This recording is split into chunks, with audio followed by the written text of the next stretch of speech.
आंनिफ्रायथ' आङो ओरैबायदिखौ गोसो गोरबोआव बिराद मोजां सोनानै लायो। सोनानै लानायनि गेजेराव आंना बेनो मानसिया जिबनाव माबा मोनसे थगायनाय भाब लायोबा, माबा मोनसे थगायनानै खोथा होनोबा, माबा मोनसे गाज्रि खामानिखौ गोसो होयोबा मानसिया मालाबाबो उन्नति फैया। सरकारनि सायाव आंनि मोजां मोननाया ओरै आरो जों एथ' दिन गोदो बुरैलायबाय जोङो दा खुन सिख्ला गथ'निफ्राय सिख्ला देरनाय जोङो हाबा जाबोबाय, मोसाबोबाय, बुरिग्लिबाय दा। फिसौफ्रानो आंना 11 जन दा।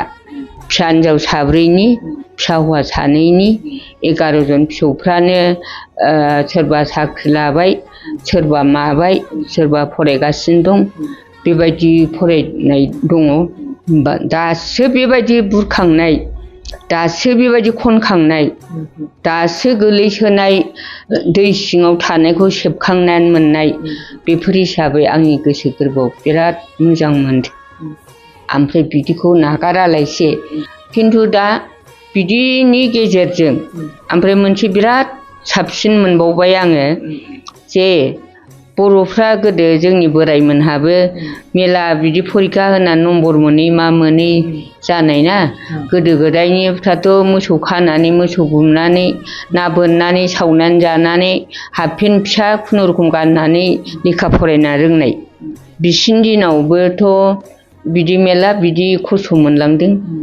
ओमफ्राय दा बिनि गेजेराव दा UPSCनि थाखाय फरिखा होनो थाखाय सुपार 50 लाबोनाय, डाक्टार इन्जिनियार फरायनानै फ्रि टाइम फरायनो मोननाय, बेखौ गथ' गथायफ्रा एखेबारे गोहो बोलो गोसो होनानै जौगानो हाथों आरो माने गाबथानो हाथों, गसंनो हाथों। ओमफ्राय आं सानो बेखौ लाबोनायनि थाखाय आङो सरकारा माने बिराद पुण्य होननानै सानो आरो।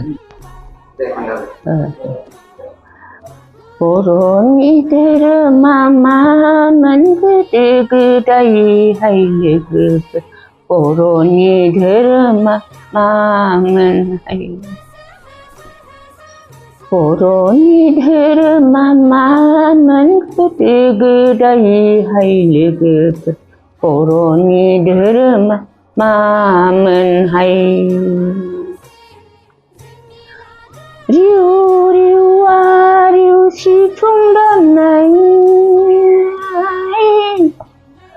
फिउआ फिउ फिउआ फिउ खाम दामनाय, थिंथ' जथा दामनाय हाय लोगोफोर, डिमापुर नोगोराव राजा दंमोन, डिमापुर नोगोराव राजा दंमोन, डिमापुर नोगोराव राजा दंमोन।